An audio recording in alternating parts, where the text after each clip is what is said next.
আমরা জানি যে মালয়েশিয়াতে বাংলাদেশের একটি বড় কমিউনিটি আছে এবং এখানে কর্মসংস্থানের যথেষ্ট সুযোগ আছে। তার এই ধারাবাহিকতায় যে লাস্ট কলিং ভিসা তার আওতায় আমাদের প্রবাসী বাংলাদেশিরা 2022 সাল থেকে আসছেন।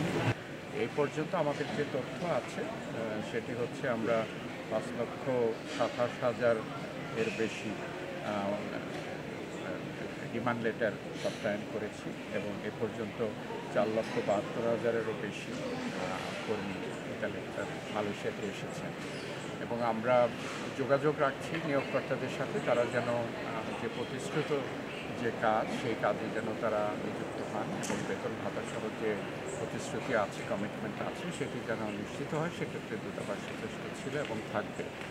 এবং আরেকটি বিষয় এর কথা আমি নিজ থেকেই বলছি, সেটি হচ্ছে যারা আসার কথা ছিল আরও অনেকে, সবাই হয়তো আসতে পারছেন না বিভিন্ন জটিলতার কারণে, কিন্তু দূতাবাস থেকে আমাদের প্রচেষ্টা সর্বোচ্চ ছিল যে ম্যাক্সিমাম আমাদের প্রবাসীরা, আসলে আমরা চেয়েছি সবাই যেন আসতে পারে, কিন্তু বিভিন্ন জটিলতার কারণে হয়তো সবাই আসতে পারছেন না বা পারবেন না।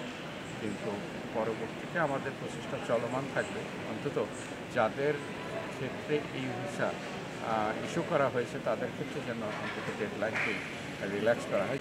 শ্রম বিষয়গুলোকে তোলার জন্য আলোচনার জন্য আমাদের একটি প্ল্যাটফর্ম আছে, সেটির নাম হচ্ছে জয়েন্ট ওয়ার্কিং গ্রুপ, JWC। এটি প্রতি বছর এক এক দেশের রাজধানীতে হওয়ার কথা এবং আমরা আশা করছি পরবর্তী সভাটি ঢাকাতে রোটেশনালি ঢাকাতে অনুষ্ঠিত হবে। সেই লক্ষ্যে আমরা কাজ করে যাচ্ছি এবং দুই দেশের মধ্যে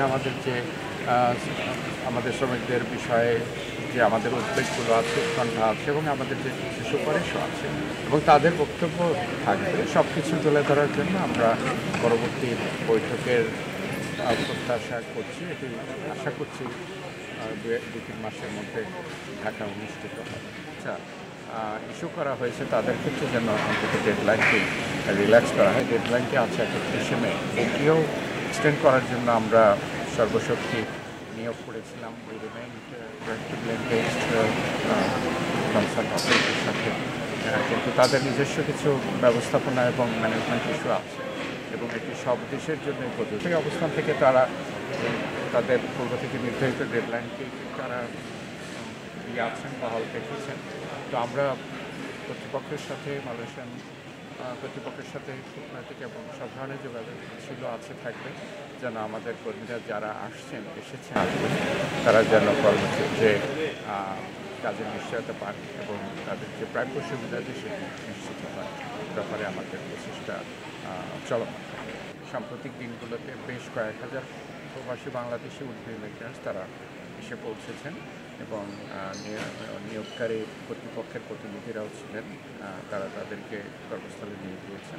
আমরা জানি যে রিক্যালিব্রেশন 2 এর আওতায় অনেক প্রবাসী বাংলাদেশি উপকৃত হয়েছেন এবং উল্লেখযোগ্য সংখ্যক 1 লক্ষেরও বেশি প্রবাসী বাংলাদেশি উপকৃত হয়েছেন এবং আমাদের মালয়েশিয়ান কর্তৃপক্ষের সাথে যোগাযোগটি অব্যাহত আছে, কিন্তু আপাতত নূতন একটি প্রোগ্রাম আমরা দেখছি না, কিন্তু তারা যেন যারা অবৈধ আছেন তাদের প্রতি যেন একটি লেনিয়েন্ট বা খুব একটি সফট অ্যাপ্রোচ তারা গ্রহণ করেন এবং বাংলাদেশিদের একটি সুনাম আছে ভালো ওয়ার্কার হিসেবে, সেদিক থেকে তাদেরও একটি সিম্পথি আছে, কিন্তু তারা যেন ভবিষ্যতে এই ধরনের বৈধকরণ প্রক্রিয়ার মাধ্যমে উপকৃত হতে পারেন, সেক্ষেত্রে আমাদের যোগাযোগটি এবং ঘনিষ্ঠ যোগাযোগ ছিল।